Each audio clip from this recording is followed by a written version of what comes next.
This project would not be what it is without our whole town getting behind it. No one wants their community to die, and if you're going to live out here, you might as well have good facilities and a place where people want to come. There's a level of services that any community requires to keep it viable. We don't want a massive community, we just want a strong one that our kids are willing to come home to, and even if it's not, like some people have said, to come home onto the farm, they want to come home and to see a vibrant community. What we're trying to do here is create the central nucleus of the town. Really is to have the Nyabing hub being such be vibrant again, being a meeting place for all types, family orientated. We're sort of custodians of the land out here when population's declining, and yeah, if we're not educating and keeping people out here for the future, then I don't think Australia will be as great a place to live in. With so many studies going into health and well-being, and especially mental health in isolated communities, it's a known effect that we need to get out and we need to talk to people, and without somewhere to actually go, it does make it harder. I don't want to be unrealistic about this as well, and I know that we've got a small population comparative to the cities, and that's where they do have to spend a lot of money up there. But we don't want to be left out, like forgotten about. We just all thought, well, we need to do what we can to keep our town vibrant, and I think, yeah, just through conversation, I think that's how I got involved, really. Yeah, we just saw the need there and we thought, well, let's do something. We have to do things for ourselves because the resources aren't right on our doorstep to do them for us. Women in Nyabing are really proactive. We don't want our kids to miss out. We don't want our families to miss out just because of where we live. So we're not afraid to put our families first and get what we want for them. We've got ladies that have worked on the Shire that are now grants officers. We've got agronomists that are bankers that can help balance the books. We've got all sorts of women that are juggling, careers and kids and family life, as well as assisting on the farm. Right now, our project is about fixing stuff up for us that's already here. We need our town to be available for us. I think attracting people happens if we're happy. If we're not happy and we don't want to be here, why will anyone else want to be here? Whatever we do is going to benefit us and benefit our children. You've got to have things in these small towns because we're 60 kilometres from a regional centre, and no one will come and work out here if we haven't got things for them in our local town. Especially when people want to employ people. There's a pub that does good meals and has events. I want to be able to show them that there is a school and there is a local shop and there is somewhere to go and have a drink on a Friday afternoon. Just somewhere for the men or the women of the community to go and just have a chat and just say how they're feeling. I think you'll find it happens in a lot of different ways in small towns. We realised that the way it was happening for us was through our sport, and when we lost our sport, we realised we had a gap and it was a need. It was a family day out, we'd all jump in the car and go to sport and spend the day there and have tea and come home. So losing that was, a big loss to the town. We all sort of started disbanding to other places on the weekend, so I guess, that's a major driver why we wanted to get back together and keep the community tight. So losing that in our town was a catalyst for our project coming together. The idea with the hub and the community was really to try and get people together again and really designing something that will attract other people to our community.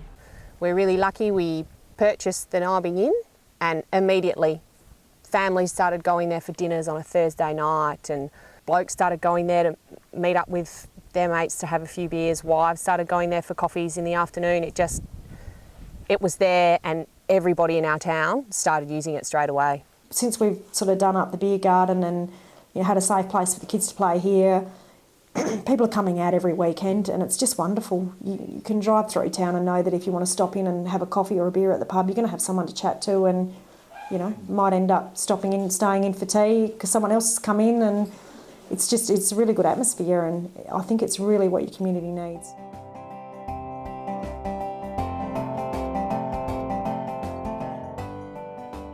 took on a community crop, which was opportunistic, purely by one member saying, hey, got an idea, why don't we take this bit of land on and everyone could pull together and we could raise a fair bit of money. I think it was about 550 hectares that we could sow of barley. This is the opportunity. This is the risks I could see. What's everyone else think? And they sort of mulled over and said, yep, they were keen. Can I remember the day Scott rang and said, do you want to do it? Oh, I sort of can. And I said, yeah, it's a great idea. It's like, if everyone else had wanted to jump on board, I said, yeah, I'll be in, I'll be up there. Everyone around the table said, yep, I'm in. The people around the table that didn't actually own farms or involved in farming business said, well, how can we help? And we said, well, there's going to be a variety of jobs to do, like picking stones and making lunches and just being there to man fire units like today and lots of that sort of stuff. So that's how you can be involved. Even if you ignore the fact that the reason we're doing it is to raise money to fund these projects, or this project in particular, I think everyone just enjoys the day out. You know, everyone's out here. You sort of leave the pressure of your own farm behind because it feels like you're not on your own farm. So everyone just enjoys the company and the fun, and yeah, it's as much as anything, it's another social event really. We'll have a party tonight once we finish hopefully, and yeah, it's good fun. It is a good feeling all coming together and doing this, ripping this much grain off in a short amount of time. So you're really taking up 4 days of your community's time as opposed to making them work hard throughout the year to donate this or donate that. Without doing something like this, we risk other services, we risk losing teachers, we're trying to attract people to our town, and this is the catalyst, this is the game changer. This is a big decision just to do this sort of stuff. Well, I reckon, you know, as a business, like, you know, every small business is under pressure, I guess, to be economically viable, and these farmers and other community businesses are making big decisions to donate their time and machinery and effort into something like this. Brings the town together. Yeah, it's great, and yeah, hopefully what we get out of it at the end of the day is a nice new facility for us and our kids and future generations to, yeah.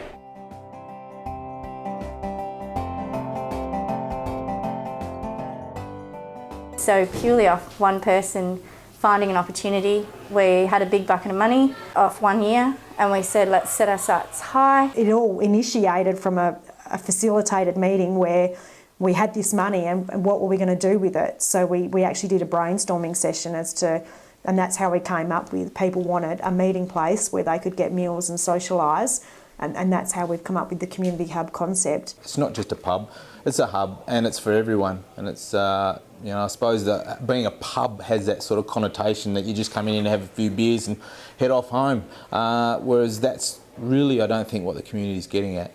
You're trying to make it all inclusive of everybody. It's really nice to be on the side of something where you can see 4 generations come in just randomly and enjoy their time and socialise, and hearing older generations talking to the young boys as well. We just created something that's for everyone, and then in turn they want to be here and they like it here, and so they stay. Yeah, I think it's yeah, hugely important, and that's one of the reasons I come along and put my little bit of effort in.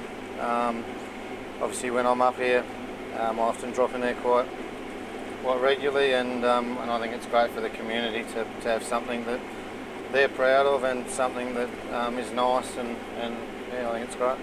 In a small town you have to have a level of consolidation. You can't have necessarily maybe a cafe and a pub and a business centre and a theatre room or an entertainment facility. You know, we think that there needs to be some rationalisation, and we want to incorporate all those components into one building. Then you've got the benefits of being able to utilise staff across all those resources, you know, keep them entertained day and night. Yeah, I think that was an economic necessity really, that idea, as much as anything. The idea of with the hub and the community was really to try and get people together again, and really designing something that will attract other people to our community. I mean, we're looking to initially cater for our own needs, but we realised that, like everything, the building has to stand on its own feet.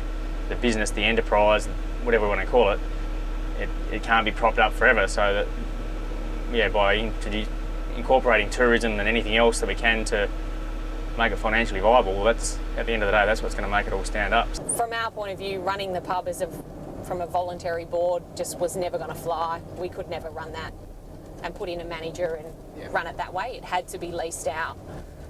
They don't have to do anything when they get here. They're not on a canteen roster. They're not on the roster to pick up the supplies. They're not at the ticket door. Yeah. But it's really nice to be on the other side of that.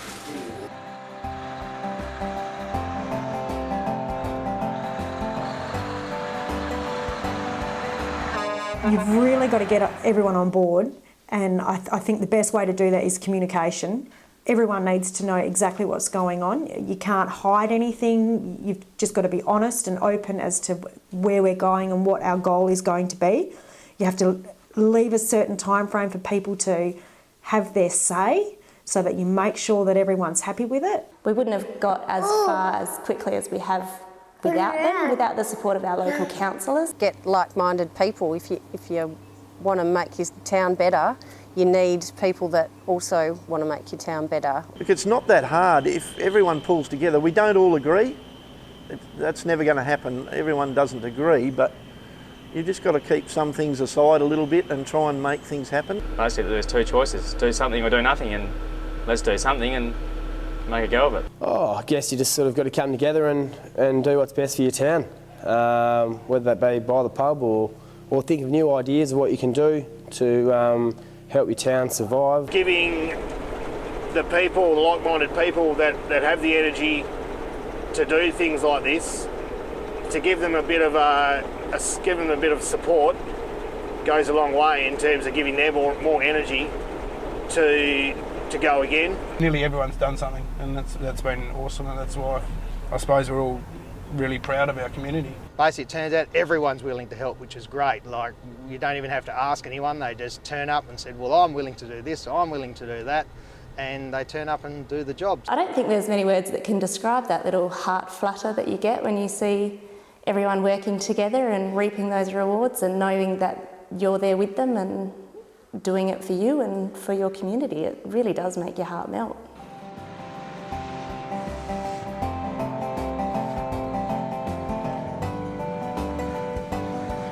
When we talk to other areas about this, we just say get on board. This is the best thing you can do for your community. If you want your town to succeed, don't sit back. Get involved, be involved and stay involved. We thought this would be the best way for us. It brings everyone together. It's something that everyone can be a part of and enjoy as well at the same time, and I think we made the right moves. You never know what's going to work until you put it into motion, and yes, this could have failed or it could have been not at the standard that it is, but when you've got a community willing to support that notion, anything can happen. In 20 years' time, I would be totally proud to look back and know that our community hub project is one that was an absolute game changer for our town, and I know that this will definitely be something that boosts it, and I would wear this project as a badge of honour. It injects passion into your community. It injects, I guess, drive into your community, and it injects a reason for being here. It's a great thing to be a part of. If we pull it off and it's here for the long haul, it's pretty cool. Bring it on, yeah. It would be fantastic to, especially the accommodation, to get it to a standard where you can be proud of. It's really amazed me that the actual passion the community's probably got from it. This project itself for our Progress Association has just rejuvenated our town. You know, farmers and wives helping out and providing all this gear free to make the bigger profit, it's a big task, and every town can do it. It's just a matter of being able to pull together and bite your tongue sometimes.